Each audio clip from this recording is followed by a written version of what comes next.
सतगुरु की साजी निवाजी प्यारी साध संगत जी, प्यार और सत्कार से कहना धन निरंकार जी। सतगुरु निरंकार दातार आप साध संगत माँ के आशीर्वाद से दासी जो विचार रखने जा रही है, इन विचारों द्वारा हमें यही समझाया गया है कि जिसके पास राम रतन धन है वही सही मायनों में धनवान है। जो सबके भले के लिए सोचता है वही सही मायने में इस परम पिता परमात्मा के ब्रह्म ज्ञान को समझ चुका है। अपने से पहले जो दूसरों के बारे में सोचते हैं वही सच्चे गुरसिख होते हैं।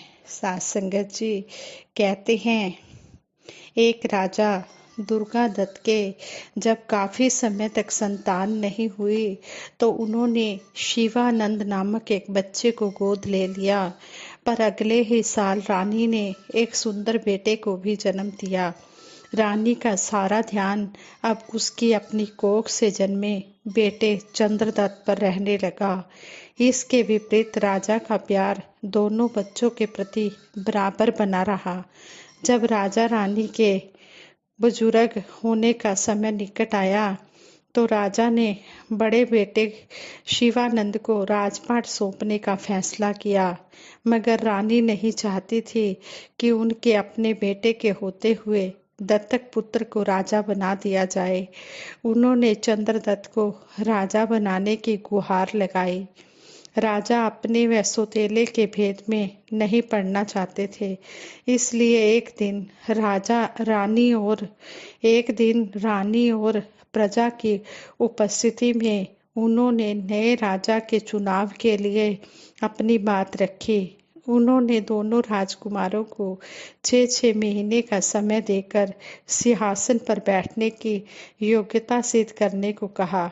राजा का बड़ा बेटा एक ऋषि के आश्रम में शिक्षा ग्रहण करने चला गया और छोटा बेटा माँ के पास ही रहकर राजा बनने की युक्तियाँ सीखने लगा। 6 महीने बाद परीक्षा की घड़ी आई। शस्त्र चलाने में दोनों ने एक जैसी शक्ति दिखाई। इस तरह मुकाबला बराबरी पर छूटा। राजा ने निर्णायक परीक्षा लेने का फैसला किया। दोनों को एक एक बीमार व्यक्ति के साथ रहने और उनका इलाज करने का निर्देश दिया गया। चंद्रदत्त ने तुरंत राजवैद्य को उसका उपचार करने को कहा और कुछ सेवकों को उसके साथ रहने का आदेश देकर चला गया। लेकिन शिवानंद ने भी राजवैद्य से औषधि की व्यवस्था करने को कहा, लेकिन वह स्वयं कहीं नहीं गया, बल्कि उसकी सेवा में तब तक लगा रहा जब तक वह रोगी ठीक नहीं हो गया। सारे लोगों ने एक ही आवाज में उसे ही राजा बनाने को कहा, जिसने अपने हाथों से उस रोगी की सेवा की और औषधि की व्यवस्था तो की ही, लेकिन वह स्वयं कहीं नहीं गया। वह उस रोगी की सेवा करता रहा जब तक वह ठीक नहीं हो गया। संगत जी, इस स्टोरी से हमें यही सीखने को मिला है कि हमें जो भी काम सतगुरु निरंकार दातार की कृपा से मिलता है सेवा का, हम उसको किसी और को ना देकर हम खुद उस सेवा को करें और सतगुरु का शुक्रगुजार करें कि सच्चे पातशाह शुक्र है आपका, आप जी ने यह सेवा हमें बख्शी है। इस तन से आप जी ने सेवा लेने का ये हमें जो मौका दिया है, सच्चे पातशाह आप जी का शुक्राना है। फिर वो सेवा हम किसी को ना दें, वो सेवा हम खुद ही करें। तो इसमें यही समझाया गया है कि जो अपने से पहले दूसरों के बारे में सोचता है वही ज्ञान पर चल सकता है। ज्ञान कर्म में ढल जाए तो जीवन का श्रृंगार बने। जब ज्ञान के अनुसार कर्म होने लग जाते हैं तो जीवन की शोभा बनती है। सतगुरु बाबा हरदेव सिंह जी महाराज ने एक बार अपने विचारों में समझाया। 18 अक्टूबर 2005 को भिवानी में आयोजित हरियाणा के समागम में हमें अपने विचारों द्वारा समझाया कि भगत किस तरह इस भक्ति के रंग में रंगे हुए इस अमोलक दात को प्राप्त करने के कारण कृतज्ञता का भाव अपने मन में लिए हुए जीवन व्यतीत कर रहे हैं। और किस तरह भगत जन नाच कर गाकर प्रकट कर रहे थे, ऐसे संदेश दिए जा रहे थे इस समागम में कि किस प्रकार से हर इंसान अपने जीवन को सफल कर सकता है। यह निराकार परमात्मा कण कण में व्यापक परम सत्ता है। ऐसी परम सत्ता का बोध हासिल करके ही आत्मा का कल्याण होता है और साथ ही इस सच्चाई को जानकर मन के भरम भुलेखे दूर होते हैं। जैसे कहते हैं कि ब्रह्म की प्राप्ति ब्रह्म की समाप्ति। जब ब्रह्म की प्राप्ति हो जाती है, इस निरंकार की जानकारी हमें मिल जाती है, तो सारे वहमों भरमों का नाश हो जाता है। ब्रह्म जितनी देर रहते हैं, आत्मा बंधन में पड़ी रहती है। और कहते हैं कि जीवन की चाल भी वह नहीं होती जो वास्तव में इंसान की चाल होनी चाहिए। महापुरुष इस ज्ञान के उजाले की बात कर रहे हैं कि यह रोशनी आत्मा को भी मिल जाए, यह आत्मा भी और मन भी रोशन हो जाए, ताकि अंधकार का नामो निशान न रहे। अंधकार में तो भ्रम होते हैं, उजाला जब जीवन में आता है तो फिर जीवन का स्वरूप ही कुछ और बन जाता है। ऐसे ऐसे भक्ति के प्रतीक इतिहास में भरे पड़े हैं। कहीं कोडा राक्षस, कहीं चोर भूमिया, कहीं सज्जन ठग आदि ऐसे ऐसे कदम इन्होंने उठाए जिसके कारण इनको इंसान भी नहीं कहा जा सकता, लेकिन वो अंधकार वाले से उजाले में ट्रांसफर हो गए।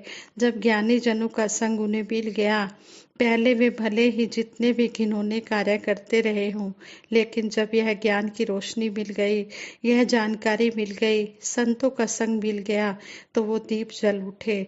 अंधकार यदि अंधकार ही बना रहता तो फिर लोक और परलोक दोनों ही गए, लेकिन अंधकार अगर लोक में ही उजाले में बदल जाता है तो परलोक भी संवर जाता है। इसलिए महापुरुष संत जन समझाते हैं, यही तेरी अवसर है, तेरी वार, भट घट भीतर तू सोच विचार, कि यही अवसर है इस लोक में, तूने दोनों लोकों को संवारना है। यह नहीं कि लोक को लोक में संवारेगा और परलोक को परलोक में, दोनों जहानों को लोक में ही संवारना होगा। ये बाद में होने वाले काम नहीं है। ये मौका तुझे दातार निरंकार ने दिया है, इसलिए इस मौके का फायदा उठा ले और विचार कर ले, सोच विचार कर ले। तुझे मालिक ने विवेक बुद्धि भी बख्शी है। इस विवेक बुद्धि के बल पर इस परमपिता परमात्मा को पाले और अपना मानव जीवन सफल कर ले। जैसे एक साधारण मिसाल ले लें कि किसी के श्वास चले जाएं तो हम जितना मर्जी कीमती से कीमती इंजेक्शन लगाते रहें शरीर को, तो बनेगा क्या? श्वास तो निकल गए, अब कीमती से कीमती इंजेक्शन क्या करेंगे? इसी प्रकार इन श्वासों के रहते हुए ही अगर मंजिले मकसूद को प्राप्त कर लिया, एक सच्चाई का बोध हासिल कर लिया, तब ही वास्तव में हम कुछ लाभ प्राप्त कर पाते हैं, तभी हमारा संसार में आना सफल हो पाता है। इसलिए महापुरुष संत जन पुकार पुकार कर आवाज देते हैं कि इंसान के जीवन की यात्रा केवल भोग भोगने के लिए नहीं है। ये तो जब और योनियों में भी थे तब भी भोग रहे थे। कहते हैं, निद्रा भोजन भोग भय अपुष्पूरक समान, ज्ञान अधिक एक नरन में, ज्ञान बिना पशु जान। शेष सब कुछ तो बाकी योनियों वाले भी कर लेते हैं, भोजन वो भी कर लेते हैं, भोग भी कर लेते हैं। हमारे घर औलाद हो जाती है तो उनके घर भी औलाद हो जाती है। भय हम भी खा जाते हैं, वे भी खा जाते हैं। सारी प्रवृत्तियां इंसान और पशुओं में बराबर हैं, लेकिन अगर इंसानी जन्म को पाकर भी उन्हीं प्रवृत्तियों में रहे, खाना पीना सोना यही कार्य करते रहे, तो फिर विशेषता क्या हुई? फिर हीरे जैसा जन्म काहे का हुआ? इंसान कहता है, मैं तो इतने मकान बना सकता हूँ, मैं तो ये कर सकता हूँ, मैं तो वो कर सकता हूँ, लेकिन इंसान ये तो सोच कि जिस काम के लिए तुझे मनुष्य जन्म मिला है, अगर तूने वो काम नहीं किया तो इन कामों का कोई भी फायदा होने वाला नहीं है।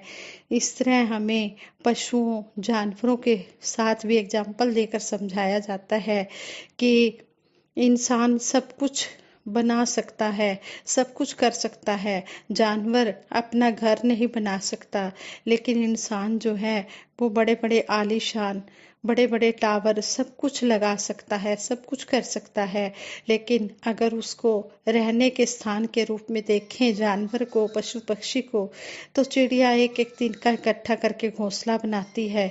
ध्यान से देखें तो सही, हैरानी हो जाती है। कौन सा उन चिड़ियों ने स्कूल में एडमिशन लिया है। तूफान आते हैं और इंसान के हाथों से बनाए हुए घरों की छतें उड़ जाती हैं, लेकिन तूफान जब थम जाता है तो कभी उस पेड़ के पास जाकर देखें तो तूफान से पहले वाला घोंसला उस पर तब भी कायम होता है। कहने का भाव, उन जानवरों पक्षियों में भी इतनी विशेषताएं हैं, फिर उन योनियों को हम क्यों नहीं कह सकते कि हीरे जैसा जन्म है। तमाम वेद शास्त्र धर्म ग्रंथ भी इंसानी जन्म को ही विशेषता दे रहे हैं, लेकिन लोग इसको कौड़ियों के भाव गंवा कर चले जाते हैं, क्योंकि सच रूपी दौलत को पाया नहीं। संगत जी, पशुओं पक्षियों और जानवरों के किस तरह तुलना की जा रही है कि जो काम इंसान करता है, अच्छे अच्छे घर बना लेता है, तो पक्षी भी किस तरह अपना घोंसला बनाते हैं, किस तरह ये भी सारे काम कर लेते हैं, लेकिन एक परम पिता परमात्मा को जानने की इनके अंदर विवेक बुद्धि नहीं है। अगर इंसान इंसानी जन्म लेकर इस परम पिता परमात्मा को नहीं पाता, फिर पशुओं और इंसानों में तो कोई फर्क ही नहीं रह जाता है। इसलिए हमें बार बार संत महापुरुष जगा रहे हैं, सब यही कह रहे हैं कि जो ये मनुष्य जन्म मिला है, इस जन्म की जो विशेषता है उसको जान लो। कबीर जी दास जी भी कह रहे हैं कि कबीर सब जग निर्धना धनवंता नहीं कोय, धनवंता सोई जानिए जाके राम रतन धन होए। कबीर दास जी भी कह रहे हैं कि सारा संसार निर्धन है अगर उसने इस परमपिता परमात्मा को नहीं जाना। धनवान वही है जिसके पास राम रतन धन है। अगर सत्य की प्राप्ति नहीं हुई तो वाकई ही यह जन्म कोड़ियों के बदले गया। कहते जरूर हैं कि खाली हाथ आए खाली हाथ चले गए। नाम की दौलत की प्राप्ति जिसको हो जाती है वह भले ही खाली हाथ आता है, लेकिन खाली हाथ जाता नहीं। वो ऐसी दौलत को पाकर जाता है कि लोक और परलोक दोनों में उसकी अमीरी कायम हो जाती है। आओ सतगुरु के सच्चे पातशाह के चरणों में यही अरदास करते हैं, हे मेरे मालिक दीनदयाल, जिस तरह आप जी ने हम पर कृपा करके अपने चरणों से लगाया है, इसी तरह अपने चरणों से लगाए रखना। ये राम रतन धन जो आप जी ने हमारी झोली में डाला है, हम इसकी कदर करते हुए अंतिम श्वासों तक हम ज़्यादा से ज़्यादा सेवा सिमरन सत्संग करते चले जाएं। खाओ खर्चो राल मिल भाई, तोट ना आवे वद्दो जाए। ये राम रतन धन जितना जितना हम खर्च करते हैं उतना उतना बढ़ता जाता है, लेकिन ये जो दुनियावी धन दौलत है, ये जितनी जितनी हम खर्च करते हैं उतनी उतनी घटती जाती है। इसलिए हमने इस समय का लाभ उठाना है और राम रतन धन को हमने ज़्यादा से ज़्यादा इकट्ठा करना है, जो अंत समय हमारे साथ जाएगी। खाली हाथ इंसान जरूर आता है, लेकिन जो संत महापुरुष होते हैं ये राम रतन धन अपने साथ लेकर जाते हैं। ये खाली हाथ नहीं जाते, ये नाम रूपी दौलत से मालो माल होकर जाते हैं। इसलिए सतगुरु के चरणों में यही अरदास है, हे सच्चे बादशाह, सभी के ऊपर अपने मेहर भरा हाथ रखना, मेहर भरी नज़र रखना। इसी तरह सभी को सेवा सिमरन सत्संग के साथ जोड़ के रखना। साथ संगत जी प्रेम से कहना, धन निरंकार जी।